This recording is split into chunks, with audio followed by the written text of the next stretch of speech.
வணக்கமுங்க. தேங்காய் பருப்பு விலை நிலவரம் தான் பார்க்க போகிறோமுங்க. நீங்கள் பருப்பு பார்த்துமே கண்டுபிடிச்சிருப்பீங்க.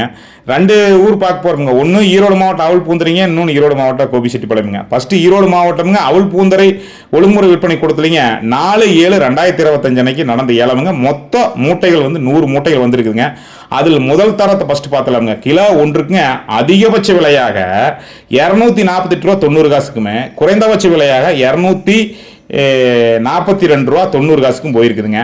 சராசரி விலைன்னு பார்த்தீங்கன்னா ரூ. 246.99. அப்புறமுங்க இப்போ இரண்டாம் தர பருப்பு பார்த்தலாமுங்க. கிலோ ஒன்றுக்குங்க அதிகபட்ச விலை ரூ. 233.90 குறைந்தபட்ச விலை ரூ. 150 போயிருக்குதுங்க. சராசரி விலைன்னு பார்த்தீங்கன்னா ரூ. 226 போயிருக்குதுங்க. இது இரண்டாம் தர பருப்புங்க. கிலோ ஒன்றுக்குங்க. ஈரோடு மாவட்டம் கோபிச்செட்டிப்பாளையம் பார்த்தலாமுங்களா. கோபிச்செட்டிப்பாளையம் ஒழுங்குமுறை விற்பனை கூடத்துலைங்க. இது 3ஆம் தேதிங்க. அது நம்ம 4ஆம் தேதி அவல் பூந்தர் சொன்னோமுங்க. இது 3/7/2025 அன்னைக்குங்க நடந்த ஏலத்தோட விவரத்தை பார்த்துடலாமுங்க. மூட்டைகள் 107 மூட்டைகள் கொண்டு வந்திருக்கிறாங்க.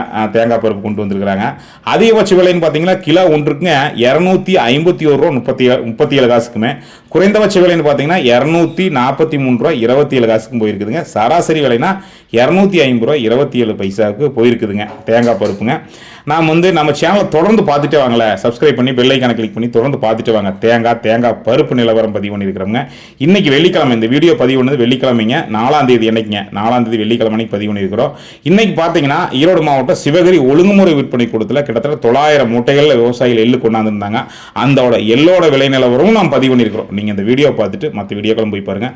பருத்தி, எள்ளு, நிலக்கடலை, தேங்காய் பருப்புன்னு சொல்லிட்டுங்க விவசாயம் சார்ந்த வீடியோக்கள் நிறையா நம்ம பதிவு பண்ணிட்டு வர்றோங்க.